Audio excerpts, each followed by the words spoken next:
Hi everyone, it's your daily 10-minute business and finance news wrap for this Friday, the 25th of November 2022. A later blue-collar jobs growth likely to slow. We'll tell you why in a few moments. But first, wages. SEEK, the employment website, says advertised salaries across its platform rose 4% annually in October. That's still below the rate of inflation at 7.3%, although lower paid workers are seeing the biggest increase. For more, I spoke earlier with Matt Cowgill, SEEK's senior economist. What we measure is the change in advertised salaries, so salaries for jobs newly advertised on SEEK. The wage price index measures the change in wages and salaries for all jobs that are, that someone is actually doing. So we're picking up the change in just those jobs that are on the market, those jobs that are actually advertised in a given month. We think that our measure responds more and responds quicker to changes in the economy, just because employers are more willing and able to adjust the pay that they're offering to prospective new starters than they are to raise or especially cut the pay that they pay to existing staff. So our measure is a kind of a leading indicator of what might happen to the ABS wage price index. But what do you think the RBA thinks about the pace of wages growth at the moment, according to your numbers too?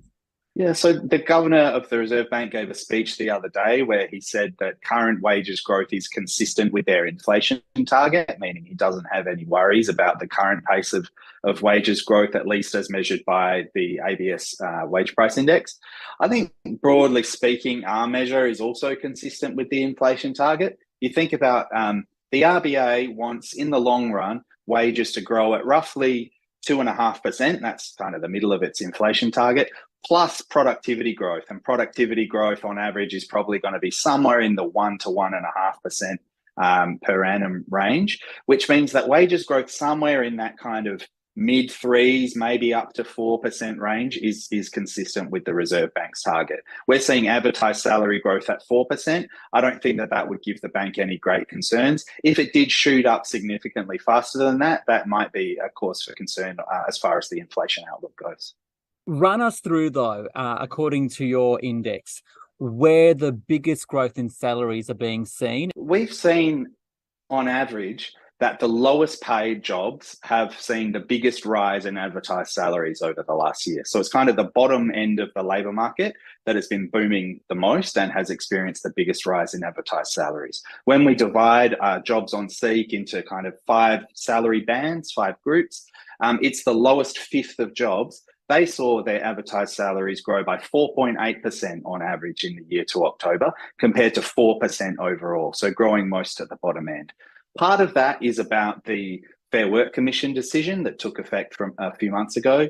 That did result in relatively large increases in pay for a range of low-paid industries. But it also reflects the fact that demand for workers in relatively low-paid industries has been running really hot in the last year or so. So if we look at the number of job ads on SEEK, it's absolutely boomed in industries like hospitality, for example.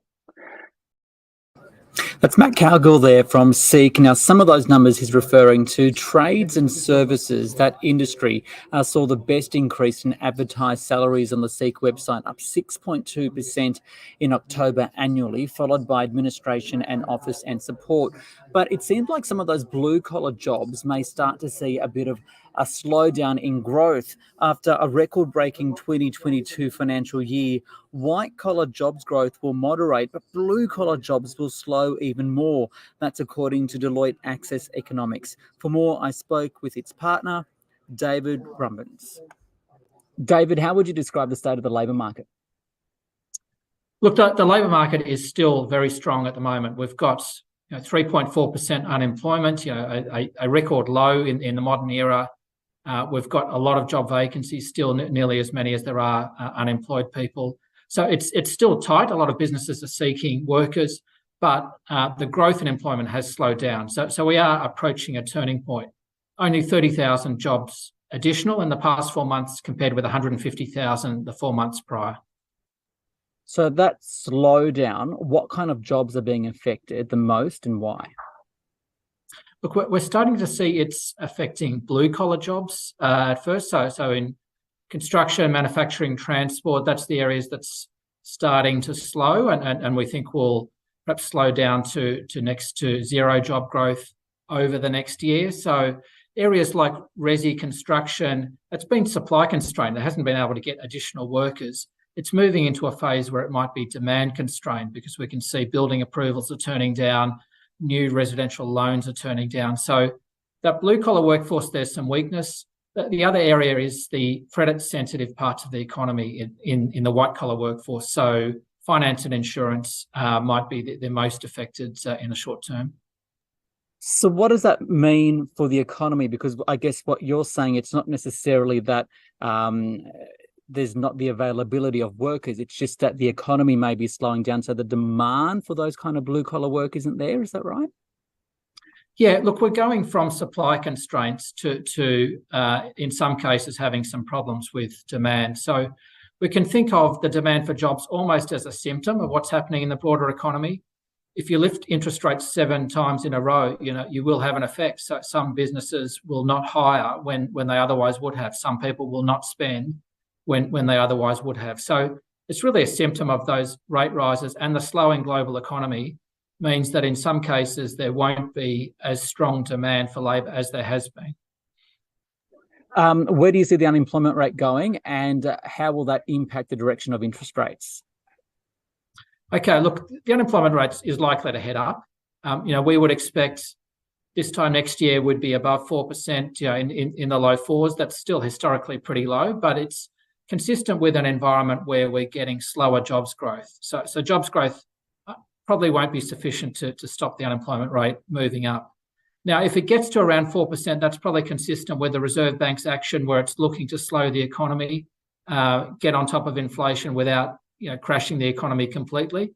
If the unemployment rate were to not move up as much, if we had a stronger labour market again, more spillover into wages, well, that might mean the Reserve Bank, after its current rate of rate rises, might have to go again next year and do another set.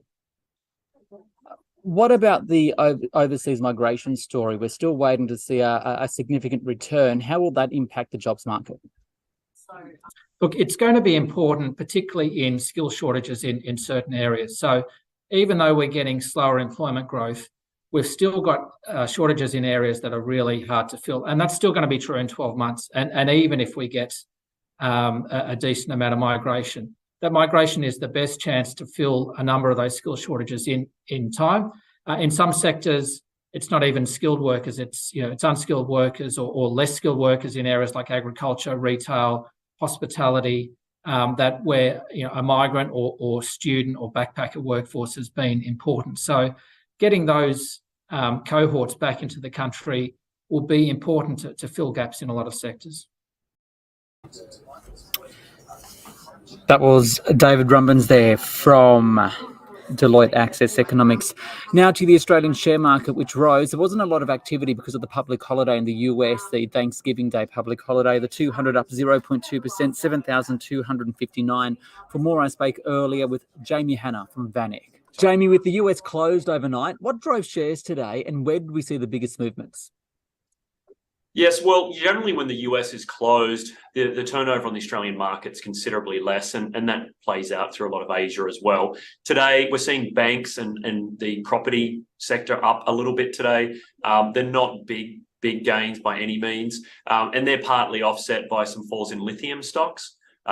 Overnight, and this morning, China announced that their registrations for new electric vehicles were down by about 20%. So that's obviously a expectation that the fall in electric vehicles will be picking up. So as a result, batteries might not be needed and electric vehicle manufacturing could be down. So, that's dragging on our market. Overall, we're relatively flat. When the US is closed, as I said, we don't generally get a lot of movement in the Australian market. Some of the themes impacting the market this week and I guess into the future, interest rates. The US may finally start pulling back on those aggressive paces of rate rises, but earlier in the week we saw the Reserve Bank of New Zealand still lift pretty hard. What's your take on what's happening here and the implication for shares?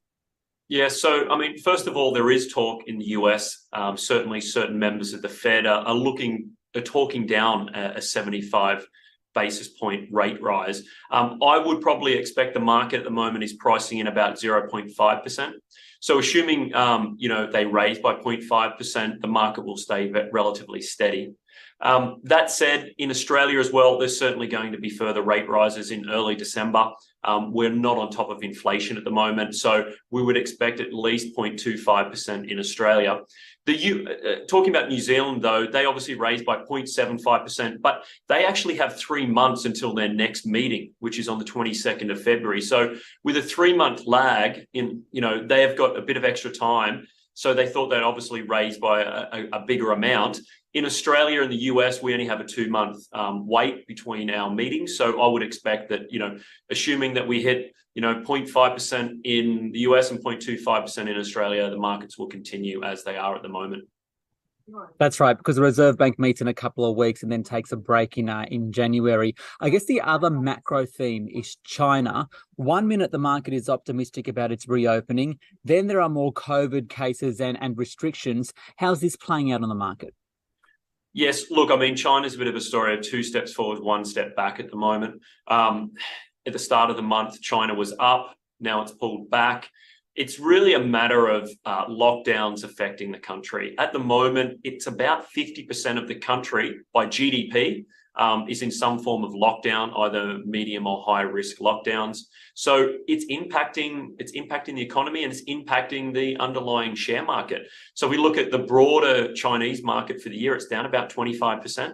And unless they're looking to change some of their policies and open back up, it's hard to see that China's going to strongly bounce back in the short term. So there's going to be continued volatility as these lockdowns come and go. I'd expect by the second half of next year, though, we should be seeing some solid changes, which should impact the market positively.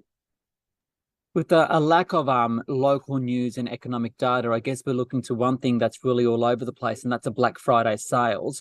Do you think consumers will actually open their wallets given the rising cost of living? And what is your view of the retailers? Well, Harvey Norman came out today saying that they're looking pretty stable on their earnings. So, and we're certainly seeing a bit of that coming through in the US as well, as some of the retailers have actually posted reasonable results. This kind of means 2 things. One, we already know that consumers around the world have increased their savings over the COVID era. But this is also showing that the interest rate rises, which are coming through, aren't really impacting the bottom line yet. So economically speaking, things aren't necessarily slowing as fast as some of the central banks would like. I'd expect that, we're going to see some relatively solid Black Friday sales coming through as people look to capitalize coming into Christmas, taking advantage of the deals and using some of the savings that they've built up. That being said, long term, I think next year we're going to see, some risk of a recession coming through. And this is part of the underlying focus of a cycle. So at the moment, I think the sales are going to continue to be strong. And speaking of the new year, can you get your crystal ball out? Because I think this is the last time we'll be speaking to you for this year. What do you see as the major themes and where will the opportunities be? So I think it's going to, certainly at the start of the year, it's going to play out similar. That is Jamie Hanna there from Van Eck. This SBS On The Money stream is provided for informational purposes only. The content in this stream should not be understood as constituting advice or a recommendation. It is not personal advice and it does not consider your personal circumstances or objectives. You should contact a licensed professional before making any financial decision.